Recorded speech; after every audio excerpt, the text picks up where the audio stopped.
What's going on, guys? Thank you for joining me on my very first actual video on my YouTube channel. I was gonna go live today, but things changed, so had to do a pre-recorded video. So thank you for watching. Don't forget to share, like, subscribe, all of that, wonderful YouTube stuff. I would greatly appreciate it. And let's just jump right into this video. So obviously, we're talking about the Patriots game tomorrow against the Panthers, which is actually the first time that they've played the Panthers since October of 2017. The Patriots are 4-4, and so are the Carolina Panthers. So both of these teams are going to be looking to get back above 500. I think it would be the first time the Patriots would be above by 500, but not for the Panthers. They've just struggled in the last few games. So the Patriots are currently favored with a minus 3.5 point spread. But the Panthers did just activate Christian McCaffrey.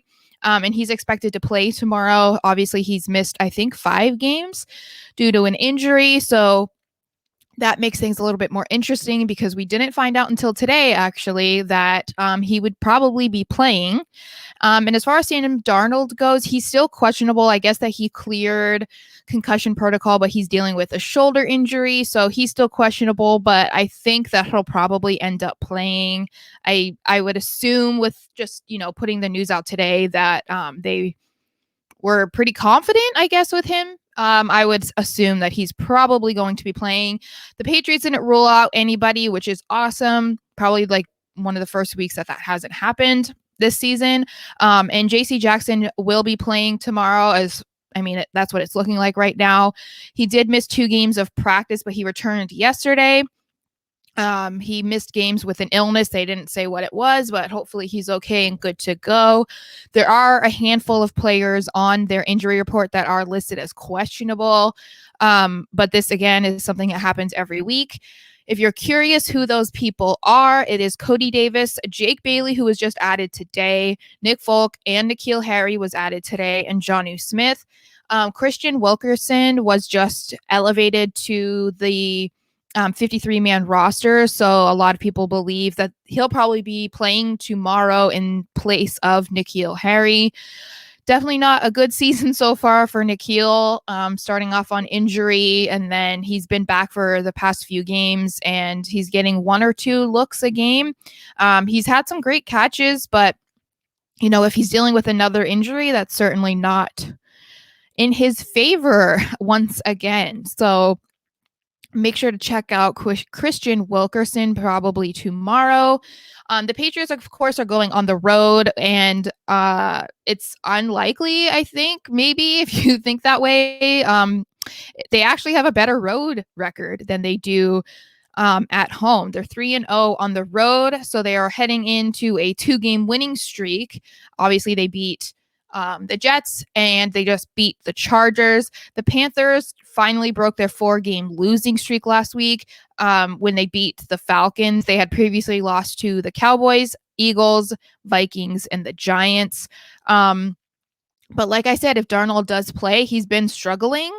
At the beginning of the year, there was a lot of talk about him being an early MVP candidate, which is so crazy to think about, honestly.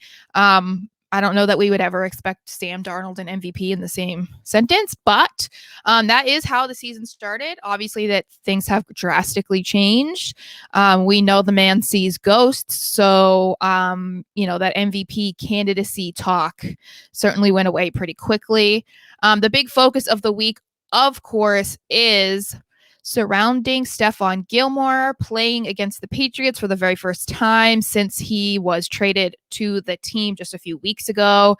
He played in his first game for the Panthers last week, and he already secured his first interception. And if I'm being honest, that makes me a little bit nervous. I think that a lot of people might have been a little skeptical about the type of production that he would have this year simply because he was coming off of an injury that had kept him out for nearly half the season. But he seems to be right back on track so far. Granted, it's been 1 game, but we're more than aware of the type of player that Stephon Gilmore is and what he's capable of. So if he's full go, which apparently he's not, he is listed as questionable for the game as well with a quad injury. But I would assume that this would be a game that, Gilmore's going to want to make sure to play. We'll get into that in a little bit about it being a revenge game, because I don't see it being that for him. But, we'll get into that, like I said. And, as far as Gilmore goes too, that's since it's such a hot topic this week. I was one of the few people that didn't want him to be traded. I was really hoping that the Patriots would be able to work something out with him. I know that he is getting older, especially for his position, but last year he was still playing really well until he got injured. And so, if we're taking that into account of how he could possibly play this year, then I feel like the Patriots kind of missed out a little bit on trading him. It's unfortunate that they weren't able to, figure things out, no matter what it was, for just this year or for next season. I mean, he's only playing for Carolina for the rest of the season. It's not beyond that yet, which obviously is respectable of the Panthers to not give someone a big contract until they see how productive they are. But I still wish that it could have been with the Patriots. So that is incredibly disappointing for people like me. And he certainly increases how great the Panthers defense has been this year. They have a pretty good front seven, so the addition of Gilmore in the secondary obviously boosts that even more. They were really great at the beginning of the season as well. If you're a fantasy player, then you probably had the Panthers defense for a while. They're not that great. Obviously, they lost 4 games in a row, and not against very great opponents either. So they've struggled a little bit, but their front seven is pretty good. So, like I said earlier, the last time these two teams met was in October of 2017. Things looked a lot different then. It's crazy to think it's only been 4 years, but Cam Newton, of course, was still there as their quarterback. And the Patriots still had people like Gronk and Brady. Those were good times, huh? It was Christian McCaffrey's rookie season, so he wasn't the Christian McCaffrey, the CMC that we know now. So, he wasn't getting the most touches in that game. So, it's kind of hard to compare like how the Patriots defense specifically is going to do against such a great player in McCaffrey, because they haven't seen him yet. It's been 4 years since the last time they played them, obviously, as I said. But that was before McCaffrey became Christian McCaffrey. So things are going to look a lot different. And the Patriots actually ended up losing to a last-second field goal, 33-30. But that was 4 years ago. Things are not going to be the same whatsoever. The Patriots are definitely a completely different team, and the Panthers are a lot different as well. Definitely treading in the right direction of getting to be a much better team in the NFC. But let's get back into the quarterback. So Sam Darnold is back, as I said, to his usual self. He's throwing quite a few interceptions in the last 4 games, and he's been fumbling a lot this year too.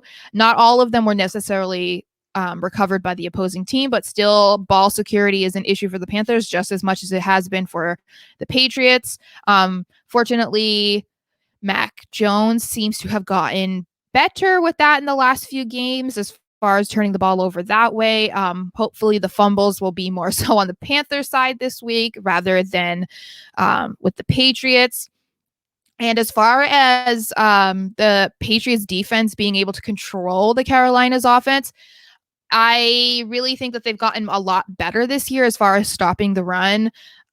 There's inconsistency with the secondary. We've talked about this every single week. Obviously, we know Jalen Mills particularly has struggled in the last few games and has gotten lit up quite a bit. And it's hopefully we have JC Jackson. Like I said, he seems to be a guy that will be playing on Sunday, thankfully, regardless of the 2 practices that he missed. But we definitely need Jalen Mills to figure things out, or they need to adjust and not have him doing what he's currently doing. I know for the most part, he's not the best at corner. So we kind of have to, they have to figure that out, because we can't be having these big plays and huge yardage given up because of Jalen Mills. And he started off the year good too. So it's kind of weird to be seeing that it's kind of going backwards rather than him getting even better. And then of course, other than Christian McCaffrey, because that's the hot topic, of their main player that everyone talks about, we have to remember there's also DJ Moore. So we need to be able to contain DJ Moore. You can't just focus all of your energy on McCaffrey. You got to control DJ Moore. Though I do want to mention that the Patriots were able to do a pretty good job, at least in the run game, in a couple games this season, especially against Dallas just a few weeks ago. They allowed 31 carries for only 122 yards, and that's with Ezekiel Elliott on your team. So if you want to compare running backs there, Christian McCaffrey and Zeke Elliott, obviously we know how much each of them are favored in games. They are the security blanket, as I like to say, for quarterbacks. And they are very dangerous in their position. So that is obviously good. And then last week, they were able to contain Austin Eckler, who is obviously having a great season. The Chargers running backs had 20 carries for 163 yards, but that is also remembering there was over 70 yards from that one play with Justin Jackson. So that's under 100 yards if you take that away.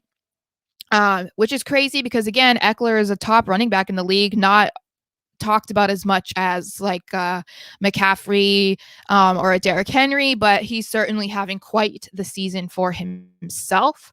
Obviously, you would assume that DJ Moore is going to be the main focus for the cornerbacks, especially. And that would leave the next top receiver for the Panthers being Robbie Anderson, who the Patriots are quite familiar with since he was a former New York Jet, and they've never really had any issues with him. For the most part, I think Gilmore was the one that was covering him, and Gilmore basically would shut him down every week. But I'm pretty confident that the Patriots will be able to do the exact same thing, minus having Stephon Gilmore. The Patriots offensive line are going to have quite some work to do this week, though. Like I said already, the Panthers have a great front seven. So they've been quite dominant, and they've already had a total of 21 sacks as a defense totally. They also have 8 forced fumbles and 6 interceptions. And since the Patriots have been quite the Butterfinger team this season, that is definitely something that you need to keep in mind. Ball security needs to be a huge focus for every team, but especially with the running backs this year and their fumbling issues. Even Kendrick Bourne and his fumble, those are coming at monumental moments. They're taking away touchdowns. So, this defense is showing and proving that they are good at getting the ball, and they can't make any mistakes against this defense. That is for sure. The game plan with the Patriots, as far as that goes, I'm going to assume that they're going to be throwing the ball more this game than we have seen in previous games. The Panthers are not allowing much running at all other than against their toughest opponents, which were the Cowboys and the Vikings. But in a lot of the games that they've played this year, it was well under 100 yards were allowed rushing. So as much as we want to see Damian Harris probably go off again tomorrow, it seems unlikely, but I wouldn't be surprised if they do start out using the run game, maybe trying to test the waters a bit and see how the Panthers defense will be defending the run game. I can't imagine that Damian Harris will be completely eliminated from this game. They'll use the run game if possible. I just see more throwing, maybe even trying to get him more involved in the passing game. And that's where Brandon Bolden comes in as well. He has shown that he is quite reliable this year. So I imagine we'll see a bunch of him in the passing game as well. Hopefully this is the week as far as the passing game. Hopefully this is the week that we'll see touchdown finally for Jacoby Myers. It's pretty crazy that he's been in the league this long and he has 3 2-point conversions, but no touchdowns. So I think it's going to be something that we're going to talk about until it happens. Hopefully, this is the week that it will happen. He's being treated as wide receiver 1, so I think that's also what has pushed his potential of scoring back quite a bit. But we'll have to see how that's going to go. They've also been incorporating Kendrick Bourne and Nelson Aguilar. They're the ones that are right behind as far as yardage goes, behind Myers. Obviously, we saw some really big plays from both of them last week against the Chargers, so I expect to see some of that as well. I'm hoping that we also see more double tight end sets. Obviously, this is assuming that Jonnu Smith will not be questionable and will be playing.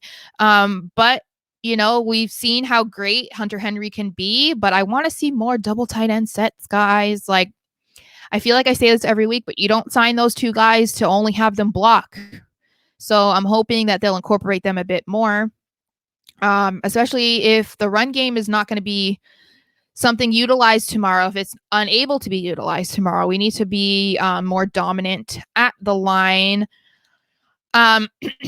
Hopefully, we also see another domination by Matt Judon. Obviously, last week, he bounced back from his 2-game drought of no sacks. He got 2 last week, or I think he was credited with 2.5. And then, of course, Adrian Phillips had a crazy game against his old team in the Chargers with his interception and his pick 6. So maybe we can see more of that. I think he's a very underrated player on this Patriots defense. So I would love to see more of that. And maybe more from the former boogeymen of Kyle Van Noy and Hightower. Hightower's kind of had like a slow year. But last game he did have the stop. Was it Eckler? I want to say it was Eckler. They stopped him, but that was when the team kept pushing him forward to score. Hightower is the one who actually stopped him before the goal line. So I would like to see more of that as well. And as I said at the beginning, do I think that this will be technically a revenge game for Stephon Gilmore against the Patriots? My initial feeling is no. I don't really see that being any sort of motivation. It wasn't the best of breakups, but I wouldn't say it was also the worst, or the it seemed like it was pretty amicable. I mean, he did have some things to say this past week that he didn't like how the Patriots dealt with his injury, and of course that the fans were feeling that way as well. So we don't really know all the information on that, but I would assume this is a game that he will be playing in. I don't know that it's extra motivation just because it's against the Patriots, but it will definitely be interesting to see the Patriots playing against Gilmore. It's been quite a few years since the Patriots have had to play against such, Gilmore at such a high level. I still believe that he's a great player, and this is going to be very interesting to see how that ends up faring out, especially since I predict that they're going to be throwing the ball a lot. It'd be interesting to see how often Mac decides to throw to Gilmore, since he's quite unfamiliar with him as a player, since he wasn't around since Mac's been signed. So I know that it's, great clickbait articles and videos and whatnot to say that this is going to be some sort of revenge game, but I don't see that. I think the idea of Cam being the quarterback and returning to Carolina, that being a revenge game, I think was a little bit more interesting, and now we won't ever be able to see that. I know a lot of people didn't really care for Cam, but I was actually really excited for that game, and that definitely was more of like a revenge game. This, not so much. But anyway, that's all I have for today. Hopefully we get a Patriots win. It's looking, as far as people predicting, analysts and whatnot, all of their predictions seem to be leaning towards the Patriots. So hopefully, fingers crossed, that's what's going to happen. And I will see you guys on Monday to discuss what exactly happened in this game. So I will see you then. Go Pats.